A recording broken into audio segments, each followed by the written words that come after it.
Trump losing his cool over Epstein? When asked about CNN's reporting that Vice President J.D. Vance was planning to hold a strategy session tonight on Jeffrey Epstein damage control, here's what the President of the United States said. Look, the whole thing is a hoax. It's put out by the Democrats because we've had the most successful 6 months in the history of our country.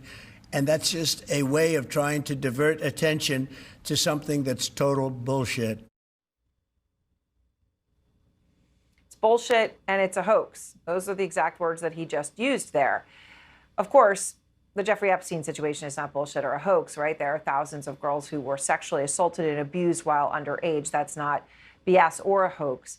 And that's not partisan, right? You can say that as a Democrat, you say that as a Republican, and certainly as the MAGA base, which has not let up on this issue tonight. And it comes as J.D. Vance appears to be taking on a central role when it comes to the Epstein investigation. Sources are telling CNN tonight that Vance's role is to essentially act as a middle person, a middleman between the warring factions inside the Trump administration, because there are warring factions over what to do with the Epstein files. On one side now, the Attorney General Pam Bondi. She now says there's nothing more to release. On the other end, FBI Director Kash Patel, who had long wanted transparency on Epstein. Why is the FBI protecting the greatest pederast, the largest scale pederast in human history? Simple, because of who's on that list. Vance, though, was once in lockstep with Patel, wanting all the files, wanting any lists or whatever euphemism, but lists to know who was involved, pounding the table for answers. Vance wanted them. In September of 2021, Vance wrote, quote, "Remember when we learned that our wealthiest and most powerful people were connected to a guy who ran a literal child sex trafficking ring? And then that guy died mysteriously in jail? And now we just don't talk about it." A few months later, Vance responded to a post claiming the DOJ and Ghislaine Maxwell's lawyers made a deal that her so-called little black book would never be made public.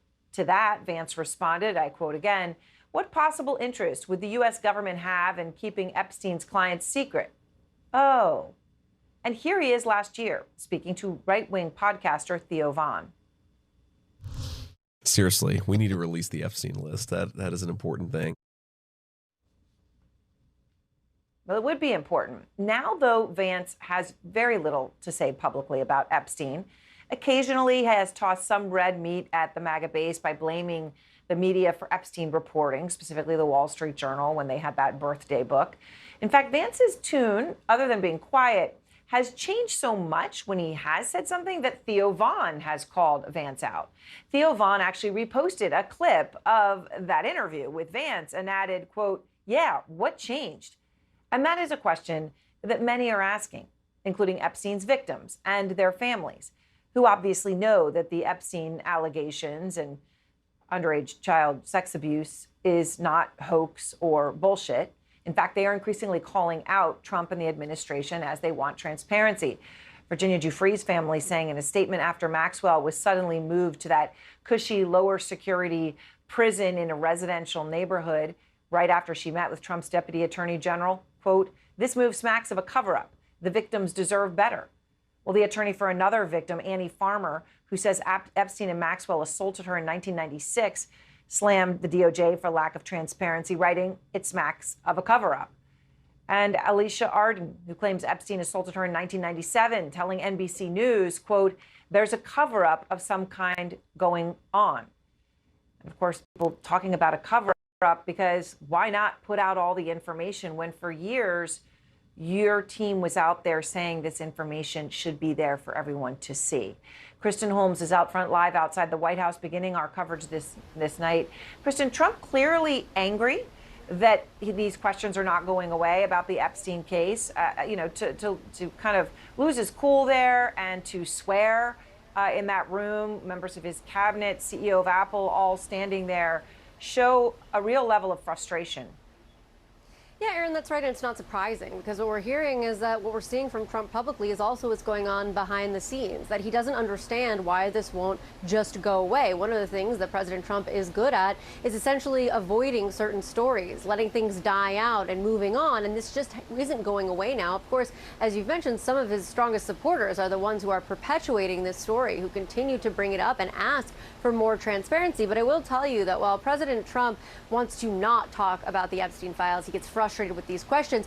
There are those around him, particularly within the White House, who understand that the White House needs to take control of this narrative. They have been largely on the defense for several weeks now since that Department of Justice memo. And that's why, or at least part of why, it was important for J.D. Vance, the vice president, to have a sit down with the top people who are part of that response. It's not just the public response, but it's also making sure that all the team players are on the same team. I will remind you, the last time we talked about a sit-down meeting between Chief of Staff Susie Wiles, the head of the FBI, Kash Patel, and the Attorney General Pam Bondi, the deputy director of the FBI stormed out of that meeting after he was alleged to have leaked information about Pam Bondi. And it was not even clear if Dan Bongino would come back to work after that. There are clearly warring factions here. And if they are going to take control of the narrative, they are going to take control of the optics, they have to be on the offensive and they have to be working together as a team. So this idea of them talking about strategy, it's not just how they're going to respond. It's making sure that everyone is on the exact same page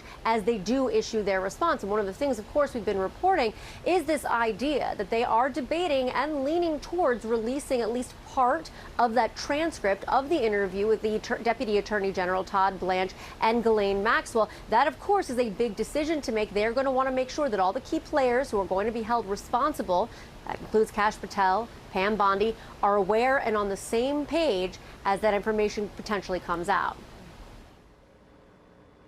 All right, Kristen, thank you so much. And Kristen, of course, with all that new reporting from the White House tonight, I want to go to James Marsh because he's a lawyer who has represented about a dozen Epstein accusers, including Maria Farmer, who we have spoken to here on this program. Also with me, Mimi Rocha, a prosecutor. She was a prosecutor in the Southern District of New York and Westchester County District Attorney, and Barry Levine, of course, back with us, former editor of the National Enquirer. Extensive reporting on Maxwell and Epstein, author of The Spider Inside the Criminal Web of Jeffrey Epstein and Ghislaine Maxwell. So, Barry, you know, Trump, as you can see, they're very agitated, right? He's in a room. He's got some of his economic team around him. CEO of Apple is standing in there, and he is asked about Epstein and loses his cool, calls it a hoax, calls it BS. And the thing about it is, Barry, is that he could just do the most basic thing that would make all of this immediately go away, which would be to release. And joining us now is Spencer Coven, a Florida lawyer who represented multiple Jeffrey Epstein victims. So, Spencer, thanks for being here with us. As the DOJ is, contemplating what to do, whether they'll release Maxwell's interview transcripts with the Deputy Attorney General Todd Blanche, how do you see this as someone who has represented survivors of this abuse? Well, thank you. I mean, as we have always stated, since the beginning of these cases in 2007, everything should be made public except for the victims' names. I can't tell you how insulting it is that the administration is more concerned about potential names that are in these files other than the victims. If you have associated with Jeffrey Epstein and you have done that on numerous different occasions, your name should be released. The public needs to see these names and needs to see who was regularly socializing with this pedophile, with this sex trafficker, not only him, but also Ghislaine Maxwell. There is absolutely no reason why we should not see who these people are so that we can then ask them questions like you in an interview about why they were there, what they were doing, and who they were talking to, and where they went. Do you think it would be re-traumatizing for survivors of this abuse if they release the transcripts of these interviews with Maxwell? You know, the thing I keep hearing about is this transcript of an interview with Maxwell. It's a fallacy. In the legal world, we oftentimes as attorneys will meet with witnesses before we go on the record. I have no doubt that the attorney sat down with Ghislaine Maxwell's attorney and possibly her and sat there and spoke to her before they hit record on the tape recorder. I want to know what they talked about before the recording started. In addition to that, I don't care what that woman has to say, and frankly, neither do the victims from what I've spoken to. They don't care what this woman has to say. She is a convicted liar and sex trafficker. What they care about is the evidence. Release the files that the FBI currently has and the DOJ has reviewed. Release the thousands of hours of internal video taken from inside of the homes of Jeffrey Epstein. Let the public see that. Let them see the evidence, not lies from a convicted liar. I want to get your take on the recent developments on Capitol Hill with the House Oversight Committee now subpoenaing multiple officials, past officials mostly, over the Epstein saga, but notably leaving out former Trump administration official Alex Acosta, who approved Epstein's what has been called a sweetheart deal in Florida back in 2008. What do you make of that? Yes, it's a glaring omission. And I mentioned this, I think it was on another MSNBC show the other night. This gentleman, Alex Acosta, had all of the evidence back then. He had marshaled everything together from Palm Beach Police Department when the investigation started. And then when the FBI did their own independent investigation, he had all of that evidence in one place, and he reviewed it, saw it, and then entered into this sweetheart deal for some reason for Jeffrey Epstein. Why would the administration not subpoena the one man that has seen everything? That's the man that we should be talking to. Trump did not expect this backlash. He did not expect it.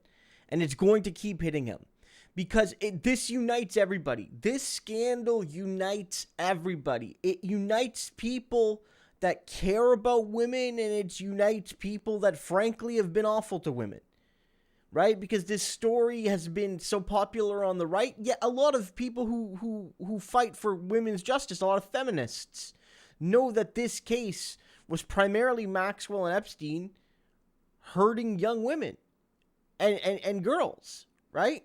And so this is a feminist story that feminists care about, but also anti-feminists for some friggin' weird reason, but they care too, because it was a cudgel against Democrats.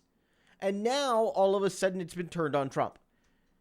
It also goes to people who care about, on the one hand, being tough on crime from the right, but then also from the left, people who think that if we are going to be tough on crime, we should start with the rich and powerful. And who is more rich and powerful than Donald Trump and Epstein and alleged members of royal families and alleged other former presidents who come from the other political party, even saying that if we're going to get tough on crime, let's start with the most powerful men in human history and then work our way down from there and let's see what happens. But it seems like the rich and wealthy and well-connected don't get attacked for crimes they commit. And that pisses everybody off. It pisses off the left more than the right, but even the right doesn't love it. A lot of regular MAGAs, they don't love it. The whole narrative with Trump is that he was going to make everybody pay for their crimes. The thugs on the street, but also the deep state swamp. And of course, he's not done anything about the swamp but make it swampier. So Donald, you helped create this mess. This Epstein story mattered. It was important. It was important before you became president even. What he was doing was awful. But you're the one that made it an international phenomenon half a decade later, and now you're the one getting steamrolled by it.